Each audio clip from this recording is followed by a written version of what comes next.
So you like your HITPAD ergonomic, you like having two large buttons on the bottom and small buttons across the body, you like having rings around all your buttons with a clean matte finish and two colors, white and black. With 3 USB-C ports, then you'll like the Tikitaka S15.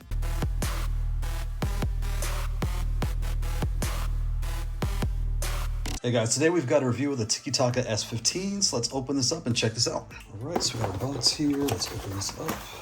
All right, so what do we have here? We have our instructions. All right, good. We have our USB-C. What is this? Oh, nice, an angled USB-C cable and a USB.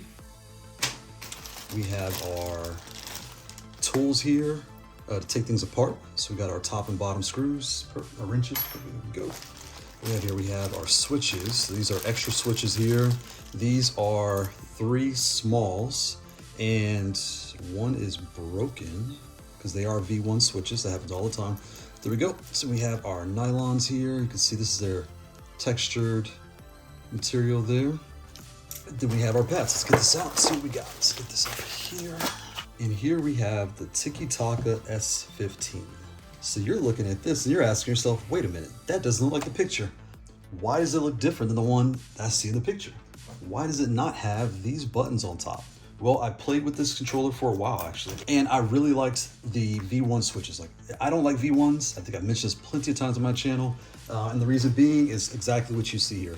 They always tend to break, right? It's not the manufacturer's problem. It's no one else's problem. It's just the way the switch is designed. That's where the V2s really come in handy, right? Where you can see here, here's the V1s.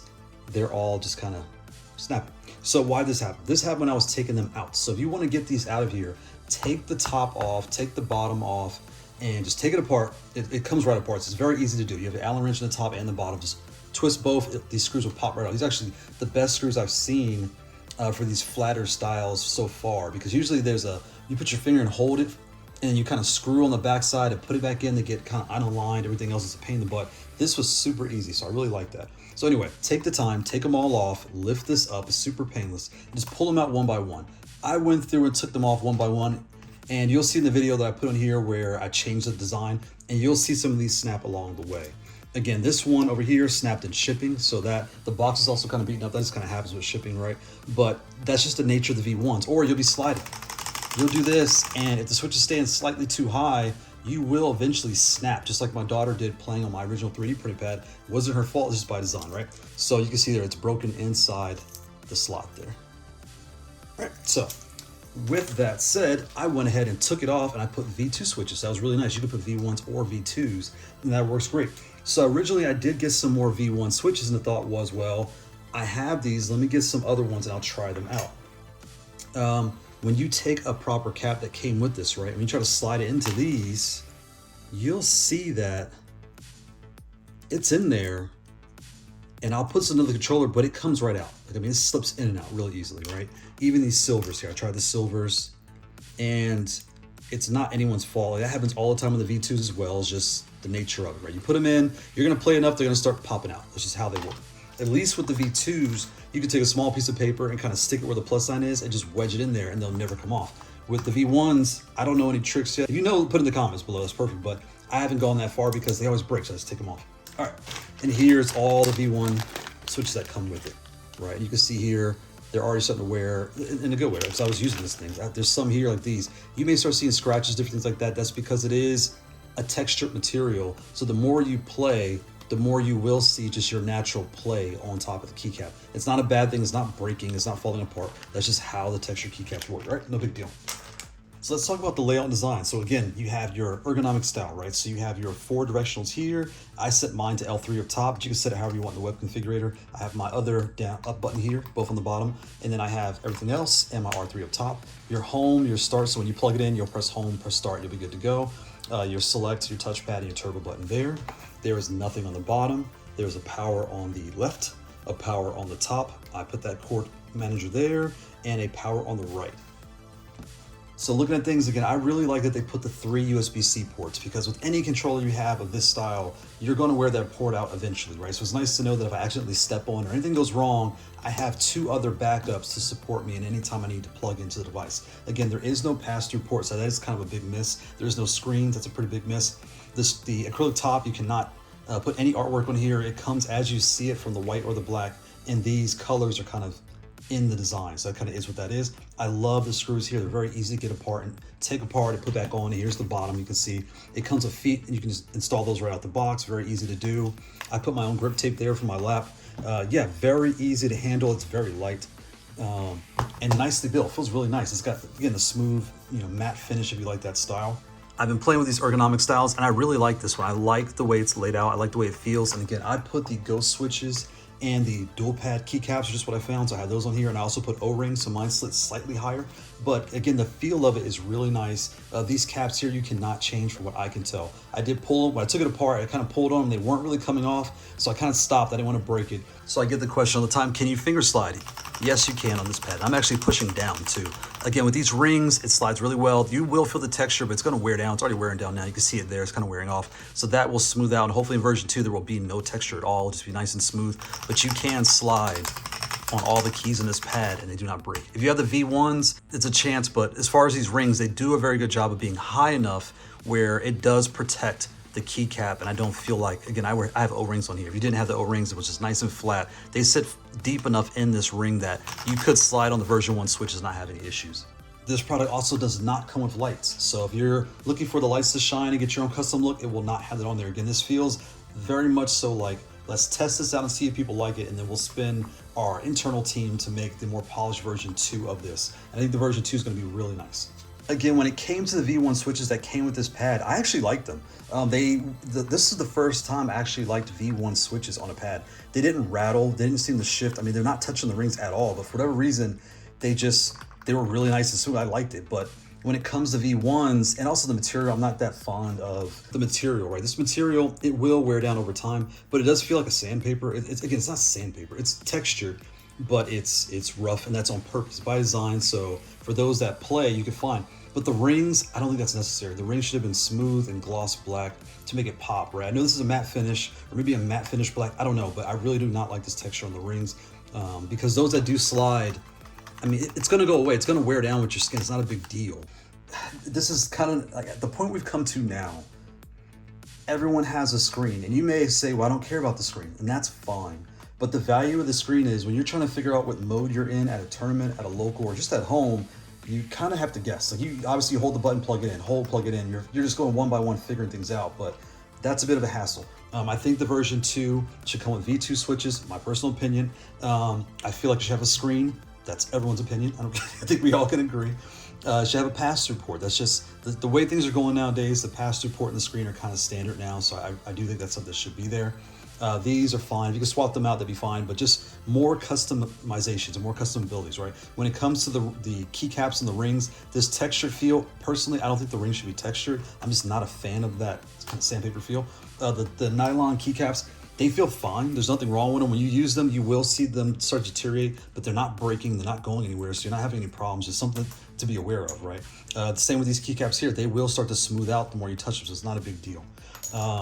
But yeah, I like where they're going with this, and I like this design. Again, when I feel this compared to some other things that are this thin, because this is thinner than the other pads I've tried, it doesn't creak at all, because I imagine this matte top is a different type of acrylic, so it doesn't creak or anything like that. That's really nice. And also, when it comes to these buttons and rings, they really should be selling this as an accessory. You can see here, this is your standard 3D printed controller. It tends to have space here for the wider keycaps. The ring fit perfectly in here with no issues. Everything out the box fit right in this thing. They could sell these separate with the V1 or V2 keycaps, but they could sell this separate, and there you go. You'd be all set to put rings on any controller you want to. And it's sitting high because I've been pushed down all the way, but again, you can get a glimpse of what it would look like having rings on any controller you want. So next we have the paper test, right? So we take a standard piece of American printer paper, 8.5 by 11. We're gonna turn this sideways. We're gonna lay it right on top here, right? And if you look, this pad is bigger than a piece of paper, and we'll take one adapter. So this is essentially a piece of paper wide with one adapter. And when it comes to height, it is one piece of paper, and again, about the USB head, boom. So there you go. So it's as far as wide, you could put a piece of paper and you would have that much space, and an adapter will kind of fill the rest out. And the height, again, the piece of paper, and is short by the silver part and adapter. Now, why would you do this? If you're at home, everything looks big in a picture. You don't know how big this is. Take this piece of paper, and this is what this pad is gonna feel like when you're playing on it. It's gonna feel just like this on your hands or on your lap. And you can decide, do I wanna play this on my lap, on the table, what have you, but this is in the larger category of flat pad devices. When it comes to the rings and the Keycaps, right? How high are things? We use some standard American quarters, right? So we'll take one, take two, take a third, and this goes on top. So this is 3/4 tall with the rings and the switch. It's about 3/4 tall, right? So this pad, again, fits in your larger category. When it comes to hand size, I think big or small hands will like this pad. It does have the smaller buttons. It has the rings, so it feels a lot like other pads you've seen with rings before, and that's really nice. And again, I love having the ability to set both of these to up, and you decide how you like to play. Personally, I play on this side, but those that play on the right, you can decide and change the other button to whatever you want it to be, and that's really nice. So I love this layout. I love the feel of it. I know they mentioned the texture was for people that may sweat. My hands don't really sweat that much, so I don't really have that problem. But if you do, these nylons do work very well at keeping the moisture off your hands and absorbing that, and it does a very good job. As far as the mat too, the mat does absorb as well a lot of that moisture. When it comes to fingerprints and things like that, you can see I'm touching and gripping all over it. There's no fingerprints. It's there. It's fine, right? There's nothing on there because the way this top is designed. I'm gonna get my microphone out so you guys can hear this. These are the quietest buttons and keycaps. The R16 before was my quietest pad. This now with the ghost switches, the O-rings, and these aftermarket these dual pad keycaps, this is so quiet. I mean, you barely hear this thing, and I'm slamming it. So I'm gonna definitely get the mic out so you guys can hear.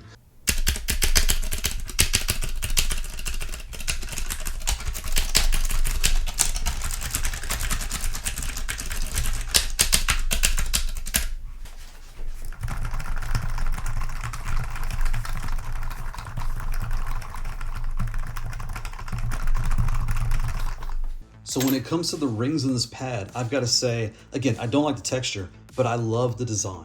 Like, this is the perfect design to go on any pad. I love how the switch just kind of aligns in there and it kind of snaps in basically, and it doesn't come out. Look, it's in there. There's your switch. And you could put this in any pad. Like, I have other 3D printed pads. If there's enough space to wedge this in there, this will fit just fine. And boom, you pop it right in, you're good to go. Just take your time and you just swap them out. And again, to take everything apart, do not try to wedge and get things out of here. Just take the screws off, lift this off, pull everything off one by your hands. It's easy to do. Put them all back in and then put the top back on and then put these back on. You won't have any problems. But this ring design is really nice. You can see there how the buttons sit just like an arcade button. And again, mine look taller because I have O-rings on them. So they do sit slightly lower when you actually use it out the box, right? And this is really nice design. So I really like that. And the ergonomic feel of it, I love the angle. So this is angled this way, this is angled more that way, and it feels very comfortable and natural when you're playing with it. Again, every pad takes an adjustment when you buy them, right? But if you own this, you're living with this, you're really gonna like the feel of the way it's slanted and it's all set to go. So I'm gonna pop this back in here. Again, I'm gonna line this up on the bottom. Everything's in. There's my pin up top, 2 on the bottom. There we go, nice and slow. And when you put these back in, you'll look, when you put your cap in there, it can spin, right? You just want it sideways. The pins go on the bottom, the one goes on the top, and you just line it up, and you can see the square shape, so you wanna make sure it's kind of squared out, and you'll be good to go. And you're all set. When it comes to the buttons on the top here, from what I can tell, you cannot take these off and change them. I tried, I was twisting a little bit and trying to lift them up, but it made me a little uncomfortable, so I stopped. But you know, they're here, and they actually feel really nice.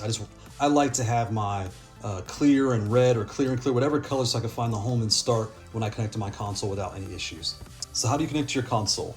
On the Xbox, you have the Brooks XB3, you have the Mayflash Magic X.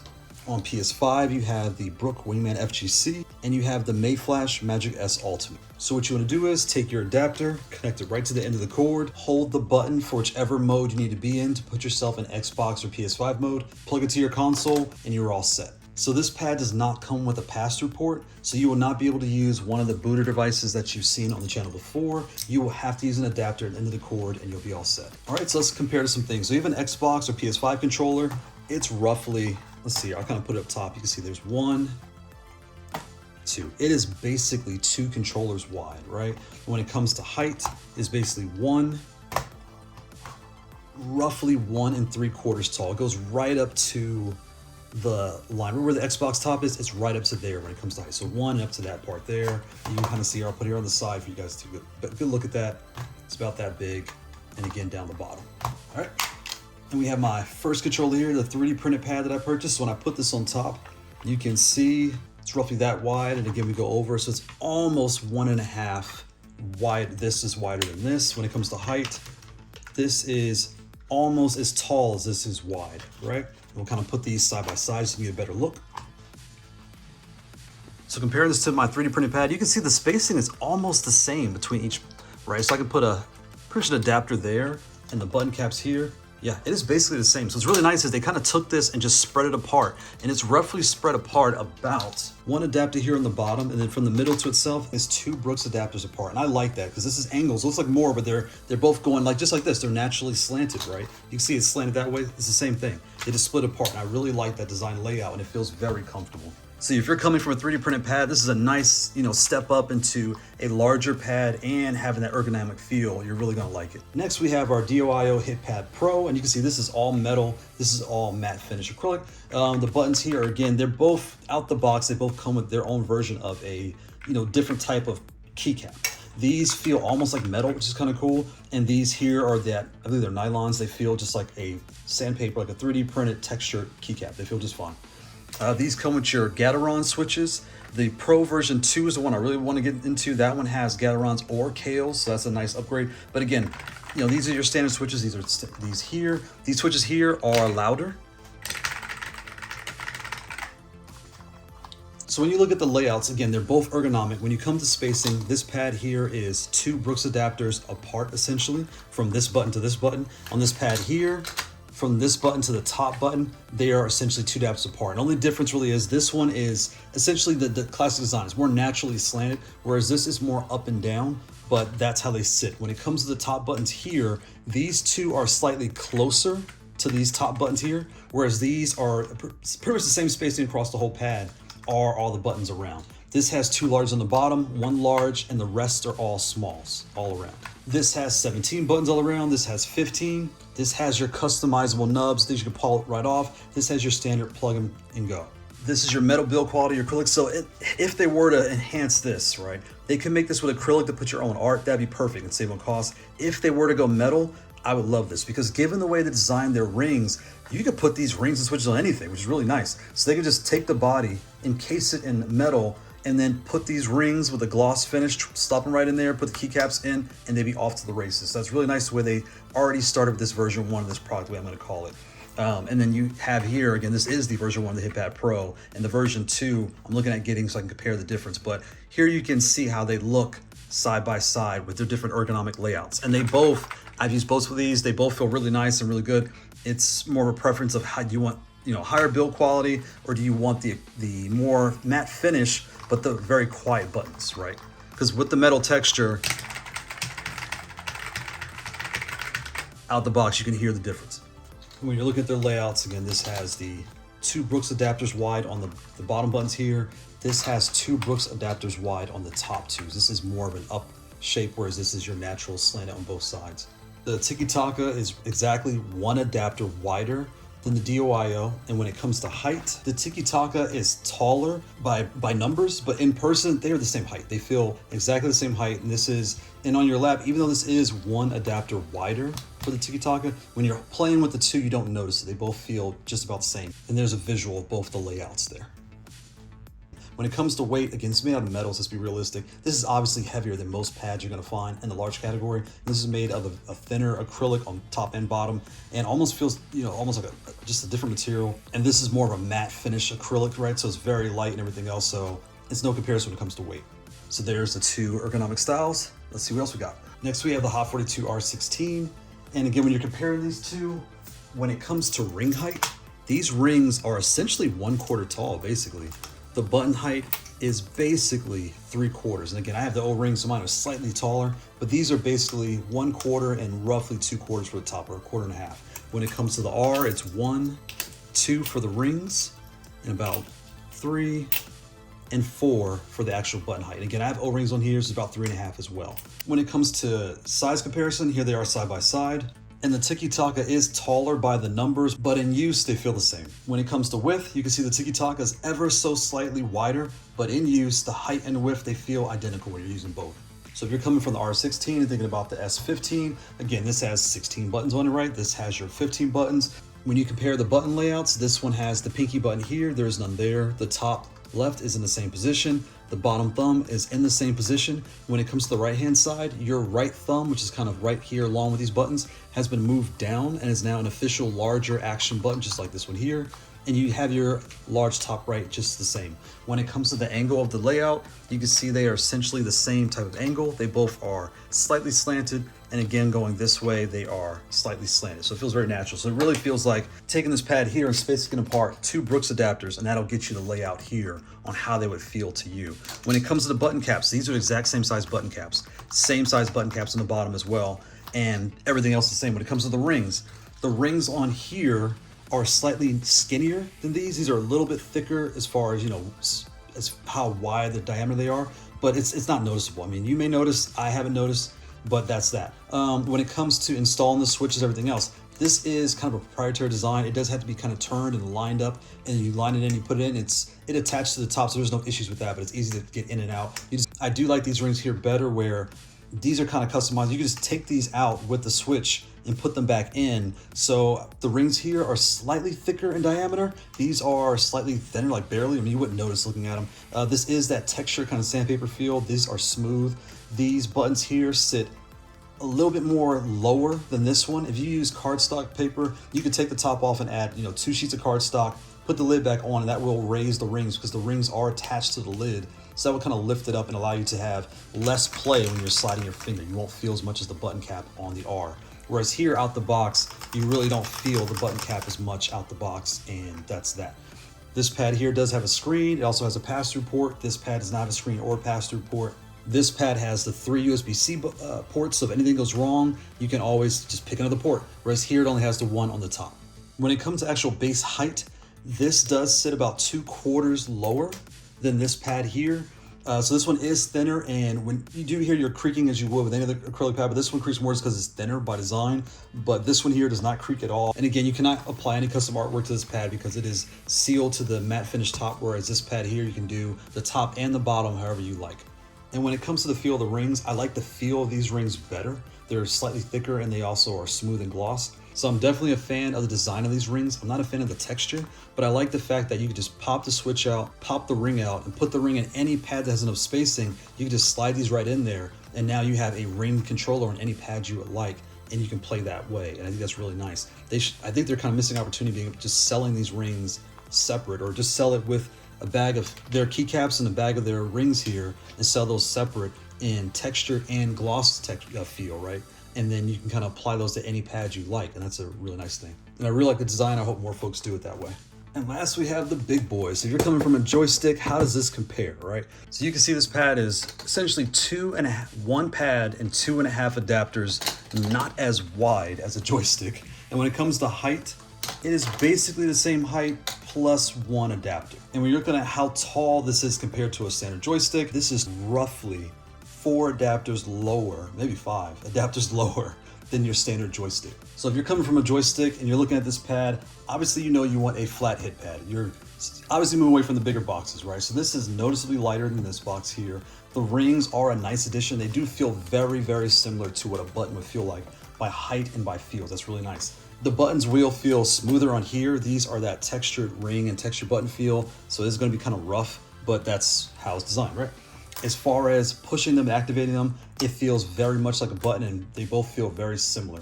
So closing things out, like I said, I really like this pad. This is definitely a version 1 to the version 2 that's coming. That's my personal opinion. I definitely think they need to add a screen to wherever they want to put the screen on here. They definitely personally, I think they should make the rings smooth. Maybe a gloss or matte finish, that's fine. They need to be smooth. For folks that the slide, you don't want to feel this sandpaper feel. The nylon tops, they're fine. They work just great. Personally, again, I swapped them out for the ghost switches. I put O-rings and I put these dual pad keycaps. Everything's in the description, things I modified. I love their ring tech, I'm gonna call it technology, right? But the way they design their ring, I think is really nice. And what's nice is, again, you can take this ring and put it on other controllers and everything else, and it'll fit in that same spacing. I think they should sell that as an accessory for anyone that has a 3D printed pad, can put rings on it just by using their rings. That's really nice. The screws, keep the screws. I love this hex screw style on the top and the bottom. It's so easy to take apart. You never strip them. It's so easy to put back together. Great design. The top and the bottom, I don't know what they need to do because it does not creak. And that could be to do with this matte finish, but whatever it is, this needs to be see-through. We need to be able to add art to this because we paid for it. We should be able to customize it how we want. We kind of don't need the branding everywhere, but that's neither here nor there. And again, these buttons here, they are possible, so I've done on every other pad. These need to be able to be changed to colors. That way you can customize what button is what, just basic things for the version 2. And again, add the pass-through port wherever they want to put it. That way, if you like to just plug a pass-through adapter in there, a booter device, you can do that and you can play on all your consoles and have no issues. But as it stands, I think the way things are laid out, I like a lot. If they can make a version 3 with large buttons across the whole pad, I'd personally be very happy. But that is just me because I have very large hands or a triple S writing glove, so that's just me. But the way it stands, I did not feel cramped on this like I do with smaller pads every now and then. I didn't feel any pains or any problems. I thought it was really nice, and I love how simple it is, but it has all the buttons you need. And this is really well done and really well put together. So I like it. And again, I'm excited to see version 2, what they do there. So again, this is the Tikitaka S15. Thanks for watching. Bye.